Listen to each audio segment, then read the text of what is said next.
chama cha wamama woka woka, chama cha mabinti woka. Sasa twende kazi. Tumia mambo mangapi? 6 kulinda mume wako. Jambo la kwanza, maombi.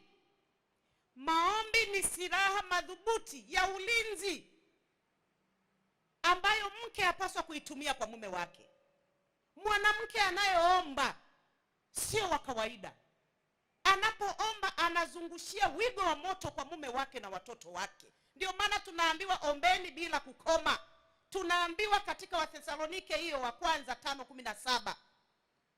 Kolosai 4:2 anasema dumuni sana katika kuomba, mkikesha katika kuomba huku na shukurani.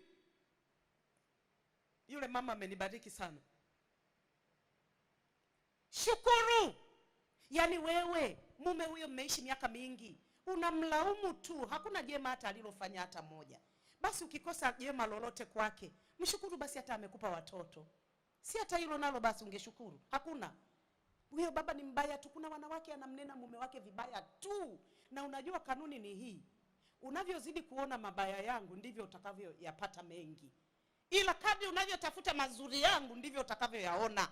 Tumeambiwa tulinde waume kwa maombi. Linda mume wako. Hata kama mume wako hajaokoka. Anaweza akafika mahali akanywe maji machafu, anashangaa kiwi imekatika. Baadaye wanasema mke wake anajifanya anasali, kumbe lichawi likubwa. Wewe wako umemwacha tu hivi. Unaomba eti ukiwa na shida. Omba wakati mnacheka. Muombe mume wako, mfiche mbawani mwa Bwana. Kwa hiyo ulinzi wa kwanza madhubuti wa mke anaopaswa kuutumia kwa mume wake, maombi. Omba bila kukoma. Ulinzi wa pili, mume wako atakapojua kwamba unamtii na kumheshimu, umempata. Atakapojua kwamba wewe una heshima na adabu kwake, umempata. Na hivyo ulinzi wa pili ni utii. Yaani wewe mwenzangu, kila mume wako anachosema lazima ukipangue. Kila anachosema. Anasema mimi napenda kweli kitu fulani, ngoja ninunue gari ya aina hii. Gari gani hiyo? Rafiki yangu ana gari nzuri kweli. Kwa hiyo unang'ang'ania unanunua ile. Yaani mume wako anaishi kama wewe unavyotaka. Mume wako ni kichwa, muache awe kichwa nyumbani ili uishi vizuri. Kwa hiyo jambo la pili ni utii. Jambo la tatu, mdomo. Mdomo wako. Wimbo ulio bora 4:11 linasema, bibi harusi, midomo yako yadondoza asali. Asali na maziwa vi chini ya ulimi wako. Mithali 23:16, naam, viungo vyangu vitafurahi midomo yako inenapo maneno mema. Lakini maneno mema ni sifa mojawapo ya mke mwema inayopatikana katika Mithali 31 na fungu la 26. Biblia inasema mke mwema hufunua kinywa chake kwa hekima. Hafunui mdomo kwa mume wake. Sauti ile ile unayoongea na houseboy wako kule anaye kutunzia ng'ombe, sauti hiyo hiyo ndio unaongea na mumeo. Sauti hii ya kwenye madhabahu huku kwenye mimbari hiyo ndio hiyo hiyo unaongea naye na urio hiyo hiyo. Sauti hiyo hiyo unayoongea nayo na watoto wako, hiyo hiyo ndio unaongea na mumeo. Kuna wanawake akiongea na mumeo unajua anaongea na mume wake. Sauti anaipoza. Halafu mwingine, baba fulani, unarudi sasa saa ngapi? Huyu mwanamke nini huyu? Ulimi. Fumbua kinywa chako kwa hekima mbele ya mume wako. Mtamkie baraka, msifie. Unajua si bure kuna watu wanaogelea kwenye wimbi la umaskini. Kwa sababu ndio maneno anayomnenea mume wake. Na bora uwe una hela tutuone utahonga nini. Umepatia? Mtakuwa hamna wote. Mke kazi yake ni kubariki. Amekuletea dagaa na nyanya 2 na kitunguu kidogo. Shukuru. Mungu akubariki mume wangu. Asante umeleta hivi. Na unavipika ukiimba vinyimbo, vidagaa ukikaa, acha kabisa vitamu. Wewe maneno ya baraka humpi mume wako. Nani atampa? Bariki mume wako. Mwite mwambie, baba, njoo nikubariki mume wangu. Mbariki. Aende akiona kabisa mke wake amembariki. tamka kwa hekima, zungumza naye maneno matamu. Hivyo ndivyo wanawake wacha Mungu, Biblia inasema ndivyo wanawake wacha Mungu wanavyoongea na waume zao. Yaani kabla watu hawajafaidi matunda ya wokovu wangu, wa kwanza anayestahili kufaidi ni mume wangu na watoto wangu, ndipo natoka hivi kwa watu. Mume wangu anakula tabu kule, hata hajui na tabasamu vipi, alafu nakuja kwa watu, Bwana Yesu asifiwe.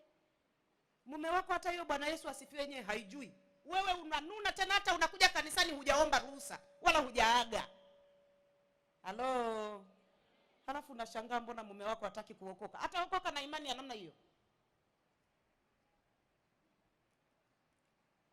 Jambo la 4. Jiko lako.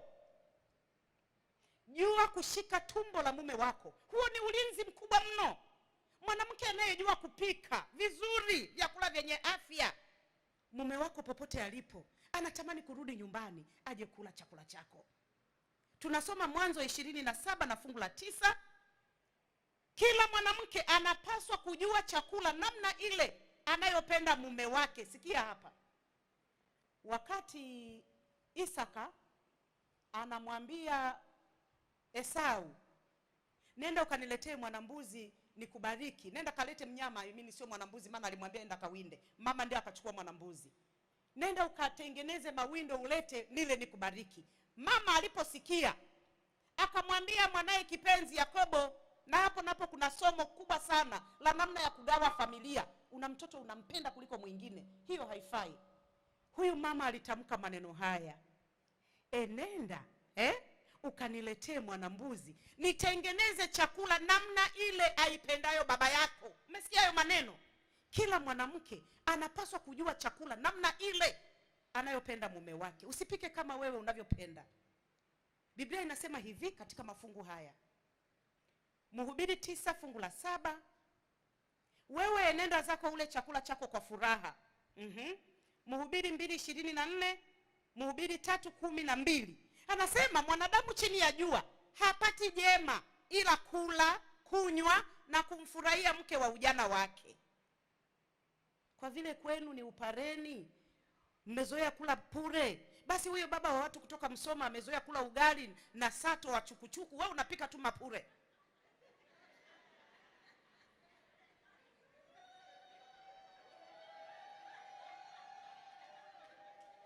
Eti kisa uliona baba yako akila. Baba yako alikuwa anakula kwa sababu ni mpare, na huyo naye ni mpare.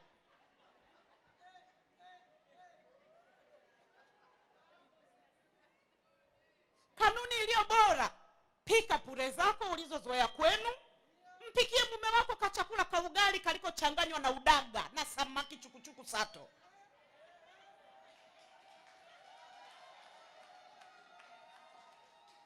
Mnakaa mezani, mnakula kwa furaha, unakula pure zako, anakula ugali wake mzuri wa udaga uliochanganywa na samaki. Na Biblia inasema hiyo ndio yote ya mwanadamu. Usingekimbia kimbia jikoni. Kuna wanawake hajui kupika masikini.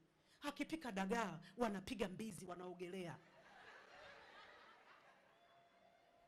Mwanaume anachukua tonge akilichovya, tonge linatoka kama lilivyoingia. Dagaa unaweka mchuzi rundo tena. Jifunze kupika vizuri. Pika namna ile apendayo mume wako. Mimi napenda sana kula vyakula vya asili.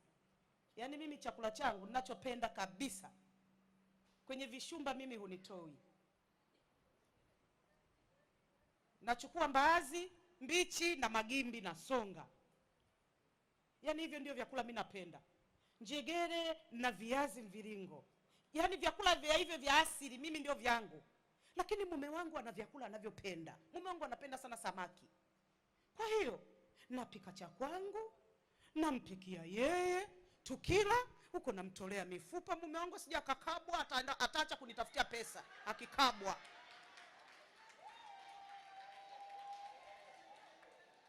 Lazima nimtolee mifupa sija akakabwa. Halo. Pesa unapewa, unaenda kununua visamaki, watoto wa samaki. Huyo baba atakabwa.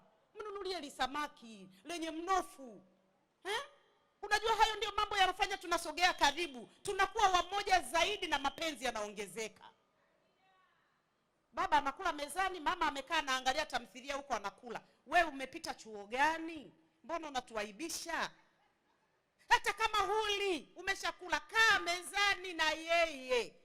Unamchotea matonge ili apoe.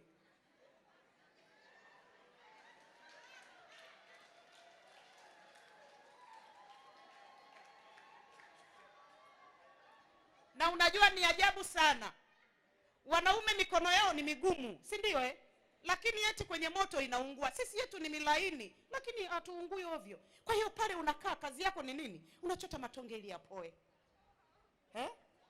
Huko unamchombeza vimaneno vitamu. Yaani mwanaume anafanya, Mungu asante kwa mke kama huyu. Mwanamke ukitoka asubuhi kurudi usiku. Ukitoka asubuhi kurudi usiku. Lea, baba alikula?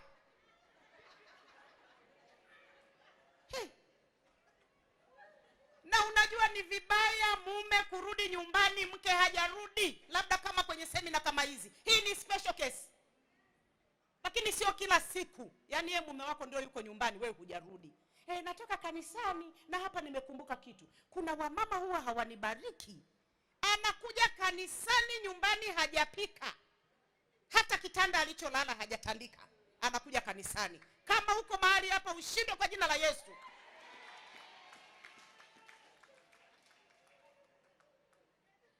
Kanisa la mtu la kwanza la kukimbilia ni nyumbani kwake. Baada ya kanisa la nyumbani ndipo tunakuja kwenye hili kanisa kubwa ambalo kuna makanisa madogo madogo. Nyumbani umeacha kila kitu kiko kamili. Na mwanaume anaporudi hana shida na wewe. Umeenda kanisani lakini yeye nyumbani chakula chake kipo na hakuna shida. Jua kushika tumbo la mume wako. Mume wako asiondoke hajala.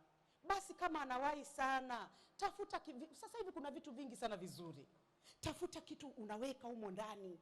Kitu ambacho mume wako atakula wala hakiharibiki. Kitu fulani kikavu. Sawa Mkate wa brown, umemwekea na karanga atatafuna. Unamwambia mume wangu, basi uko nakoenda, haya upite utafune. Unajua mara nyingine tunawaingiza waume kwenye shida. Kila siku secretary ndo anampa chai. Mpaka testi ya mume wako ya chai ya namna gani anataka anaijua secretary, wewe hujui. Maana hujawahi mpikia. Na wewe kwenye wanawake unajiita mwanamke. Tulia jikoni. Katulia jikoni, mwanamke ni kutulia jikoni. Sikiliza, hata kama unarudi usiku, mwanamke mjanja atapika tu. Unapikaje? Lea,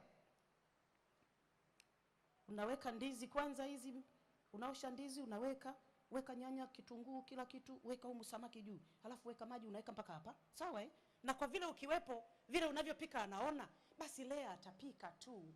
Au unarudi labda saa 1 au saa 12. Unamwambia Lea, nibandikie maharage mwanangu, kuna na nazi. Ukirudi mama, uko wapi?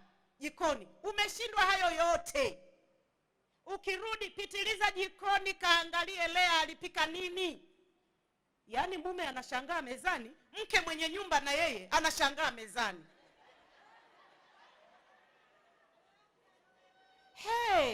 Kumbe Lea kapika ndizi jamani.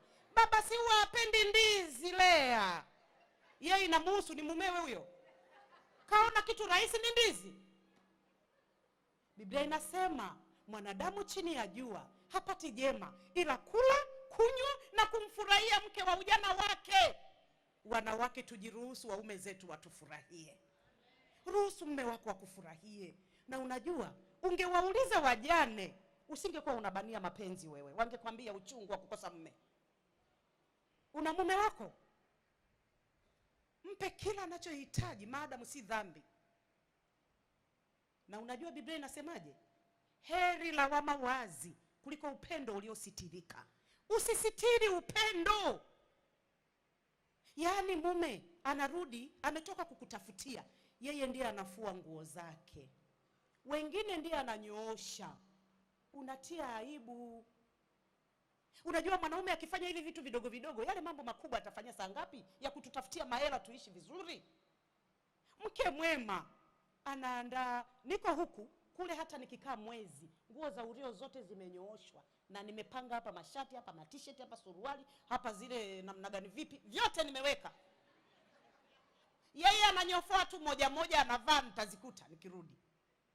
Mnyoshe mume wako nguo, shika nguo ya mume wako ifue, ili kama kifungo kimekatika ugundue kwamba kifungo hakina. Kuna wababa kwa haraka anatembea, kumbe zipo hapa imeharibika, na anamke nyumbani, samahani baba, zipo imeharibika. Mwanaume anajiangalia na nyumbani anamke. Ni wajibu wako, fanya hayo yote. Yani hiyo ndio usaidizi uliopewa, umsaidie, na asubuhi akiondoka usimwagie kwenye shuka. Uende salama, Mungu akubariki. Wewe mwenyewe hujambariki, unataka Mungu ambariki? Wewe si ndio mumeo huyo, mbona hujambariki? Mke mwema angemsindikiza mume wake kidogo mlangoni tu pale, nenda salama mpenzi. Na mume, sura yako kutwa nzima ile tabasamu inamzunguka kichwani. Akipita Asha, hana shida na yeye, hatabasamu kama mkewe. Akipita sijui nani. Jamani, asubuhi mwanamke tengeneza. Kama ambavyo wanawaambia wanaume, asubuhi tengeneza, muandae mke wako kwa ajili ya jioni. Ulivyomuaga asubuhi, unamuandaa kwa ajili ya jioni. Peaneni raha, maisha ndio haya. Haijalishi hali yenu. Kuna mtu mwingine anafikiri kwamba uchumi ukiwa juu eti ndio watu wana furaha. Nani amekwambia? Kwani upendo unauzwa? Shilingi ngapi? Heshima na adabu vinauzwa? Haviuzwi. Mnaweza mkafurahi katika hali yenu ya kiuchumi. Mnaweza mkatengeneza mbingu ndogo hapa duniani katika hali yenu. Kwa hiyo mwanamke, hakikisha ya kwamba unatumia jiko lako vizuri, pika vizuri. Hakikisha unamteka mume wako kwa chakula chako. Hakuna chakula bora kama kule cha nyumbani. Mwanamke unapika, unajaza mafuta mpaka mume afanye hivi ndio apate mahali pa kuchovya, bila kujua kwamba mafuta yanaua mapema. Usitumie mafuta mengi, jua kupika. Sisi wa Tanzania ndio tuna hiyo shida. Mataifa mengine akija kwako, umepika kitu yeye hajui kukipika, anakuuliza, umepikaje hiki? Nielekeze. Lakini wewe unaenda kwa mwenzako unakula chakula kitamu, wala humuulizi kapikaje. Wivu. Jamani, wivu hata kwenye mapishi. Jambo la 5, ulinzi madhubuti wa 5 mke autumie kwa mume wake: muonekano mzuri. Tunasoma katika Mithali 31 fungu la 22. Hii umaridadi au kuonekana vizuri ni sifa mojawapo ya mke mwema. Anasema, hujifanyia mazulia ya urembo, sawa, mavazi yake ni kitani safi na urujuani. Uwe nadhifu mbele ya mumeo daima. Wanawake wengi wanavaa vizuri wanapotoka kama hivi. Mmepaka wanja, mmepaka poda. Sasa subiri siku ambayo hutoki. Tena bahati mbaya na mumeo naye anashinda nyumbani. Wote wawili mnashinda nyumbani. Mama anadamka, anawahi kwenye banda lake la kuku, maana wiki nzima alikuwa yuko kazini. Akiingia kwenye banda la kuku kwa haraka, anachukua t-shirt lake moja kubwa, limeandikwa maandishi makubwa, kilimo kwanza. Au ana ndugu yake ni mwalimu, kwa hiyo kampa CWT. Alafu anavaa lile t-shirt bila hata jeki, hapigi jeki. Sasa fikiria wale wavulana wangu wale wamenyonya ya kutosha, bila jeki unafikiri inafika wapi? Anaingia bandani au anachukua dera au mnaita kijora. Kwa hiyo kinachora raba fulani hapa, linakuwa mpaka hapa. Yuko kwenye banda la kuku, yuko busy. Anakuja mara moja kwa mumewe, baba fulani, upo? Mwanaume anaangalia mara moja, asema, hii nini hiki? Hiki ni nini jamani? Na unajua mwanaume akiangalia mwanamke hamjajua, huwa haangalii hapa kwanza. Macho yao huwa yanagusa hapa kwanza.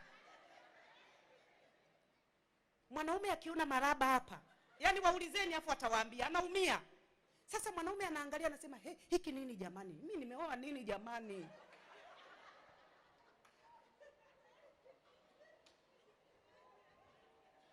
Sasa wewe mimi nishinde nyumbani, alafu nalemba kama hili. La nini? Yaani niko nyumbani kwa mume wangu, alafu lete lemba kama hili juu. Haya la kazi gani? Wanawake wengi hapo tunajikwaa. Nguo za kuvaa kwa watu ndizo tunavaa labda nyumbani. Zile nguo zinazostahili kuvaa kwa mume ndio unavaa kwa watu. Unajichanganya mwenyewe. Zile nguo ambazo mapaja ndio yangeonekana umvutie, unatuonesha sisi. Sisi tuna shida na vipaja vyako. Sisi tumekwambia tuna shida ya vipaja, kwani sisi hatuna vipaja? Hizo nguo kamvalia mumeo chumbani. Badala yake chumbani wewe sasa ndio unaleta dera na litenge juu. Kumbe kule ndani ndio ungevaa kanguo fulani hivi simple. Mume wangu unaanza maji ya kuoga, unaanza kula. Wewe lete tenge la nini? Onekana vizuri kwa mume wako. Usisahau jambo hili. Liko vazi ambalo wanaume wanalipenda sana na halina gharama. Unajua vazi gani? Hilo. Umeshalivaa hapo. Hilo. Umeliona? Usiangalie nyuma wewe, hata wewe pia umelivaa. Hilo umeliona? Wanaume wanapenda sana tabasamu.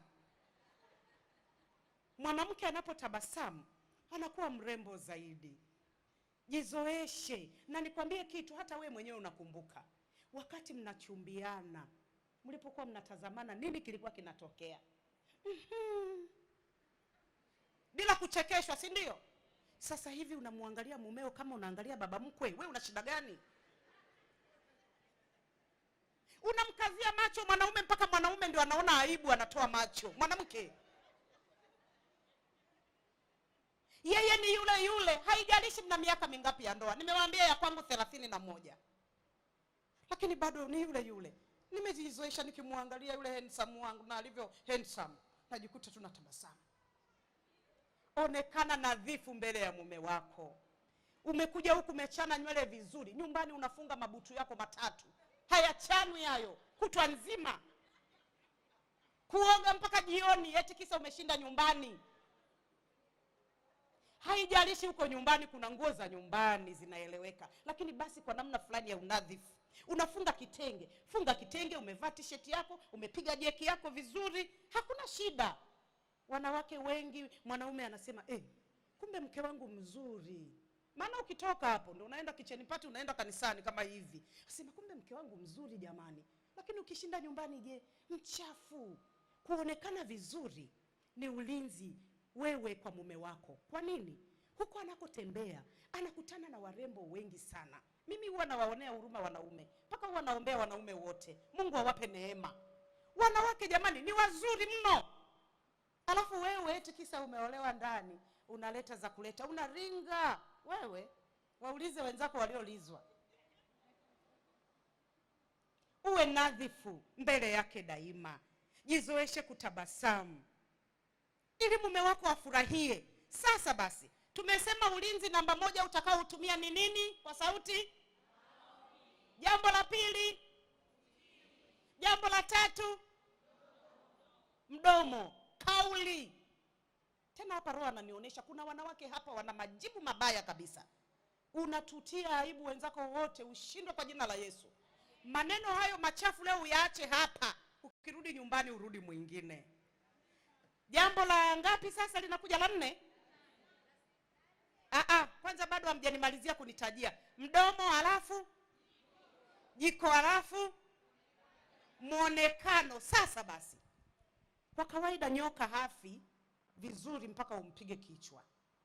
Umefanya hayo yote, umemuombea mumeo, umepika chakula kitamu, umezungumza naye vizuri kwa adabu, umeonekana vizuri mbele yake, yote umefanya. La mwisho ni sawasawa sasa na kuua nyoka kichwa, sasa ndio unamponda. Sawa, kule chumbani. Kule ndiko mahali unatakiwa umuoneshe mumeo kwa nini wewe unaitwa Debora na hujaitwa Joni. Sio mahali pa shida. Siku moja tutakuwa na nani hapa Bishop? Tutakuwa na marriage revival, tutajifunza kwa undani kabisa somo zima chumbani tu. Kule sio mahali pa kuleta manunguniko na mashtaka. Mimi mama Ureo ana kitchen party sijatoa mchango. Unajua wanawake wengi hapa hatujui kwamba wewe unayerekodi shauri yako, hatujui kwamba mwanaume ana vichwa hivi viwili. Kuna mahali unazungumza na mwanaume hauzungumzi na kichwa hiki. Hata wewe ni shahidi. Mara nyingi amekuahidi kitu, baadaye ukija kumkumbusha anakuruka, si ndio? kilikuwa kichwa kingine kabisa, kinajibu upesi. Nitakupa. Jamaa akimaliza shughuli yake anarudi kaa kobe, anajificha.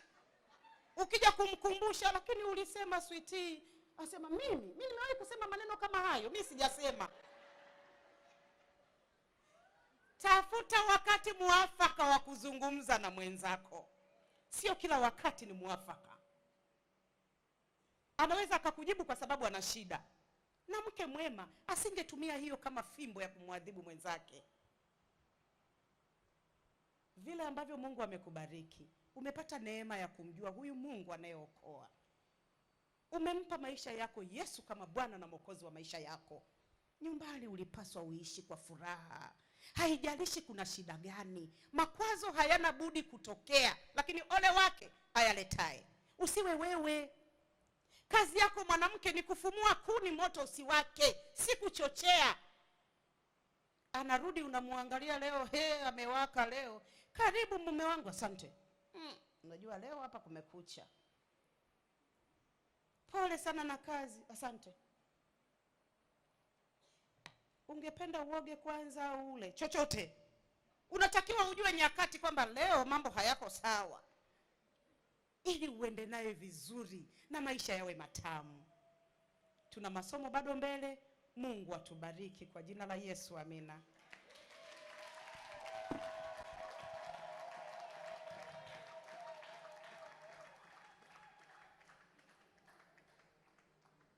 Na tukumbuke matangazo haya ni ya moja kwa moja kupitia kituo chetu bora kabisa cha Praise Power Radio, faraja ya watu. Karibu mama. Amen. Pigie Bwana makofi ya shangwe. Jamani, nzuri. Haya, wafuga kucha. Jikoni huingi. Leo vitunguu vimeungua. Nyanya zimeungua. Ulikuwa wapi? Nimependa hii amesema kama una mahali unaenda unamuita Lea. Vitunguu kata hivi, maji weka saizi hii, alafu moto usiwe mkali sana, alafu ukirudi mbio jikoni. Bwana asifiwe sana. Uone mambo yamekwenda sawa. Lakini leo unajinama tu. Tumeongezea mshahara, chakula kitamu, anajua Bwana asifiwe. Wewe akipika, anza kuwa mezani wa kwanza, unaandaa chakula, karibu chakula mme wangu, na haumtaji Lea. Bwana asifiwe. Huo ndio ukweli jamani. Bwana asifiwe sana. Karibu mme wangu, leo ndio kuna pilau ya mbuzi nimepika, karibu sana. Unapiga na magoti kama kwetu kule fulani kule, tunapiga magoti, karibu sana, karibu mme wangu chakula. Lakini maelekezo ulimpa Lea. Bwana asifiwe sana. Huyo ndi mwanamke mwenye nini? Mwenye akili. Bwana asifiwe. Sasa umesikia maneno haya. Kizazi hiki sasa. Usimbabaishe. Nimechelewa. Nilikuwa na mkutano. Kwani wewe hujui? Usema kitoka mimi ndo na kaimu. Wewe hujui? Umesoma nimesoma, usimbabaishe bwana. Ndio hivyo. Ofisini ni bosi, nyumbani ni mke wa mtu. Pigie Bwana makofi ya shangwe.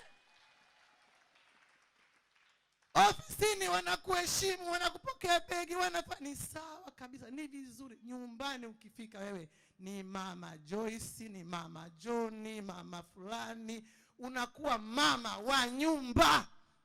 Pigie Bwana makofi ya shangwe. Nimependa hii anasema hapa huko unawanja lipstiki nini unaoa nzuri kama la kwangu, ni vizuri sana. Haya, nikute asubuhi naamka sasa. Bwana asifiwe. Hata kama umevaa wigi basi uko ndani suka nyosho mzuri. Sasa ukivua wigi anasema ndio yule. Ndio yule. Unakuwa kituko. Bwana asifiwe. Mwisho wa Mungu, Bwana kubariki sana. Tumepokea, tumepona.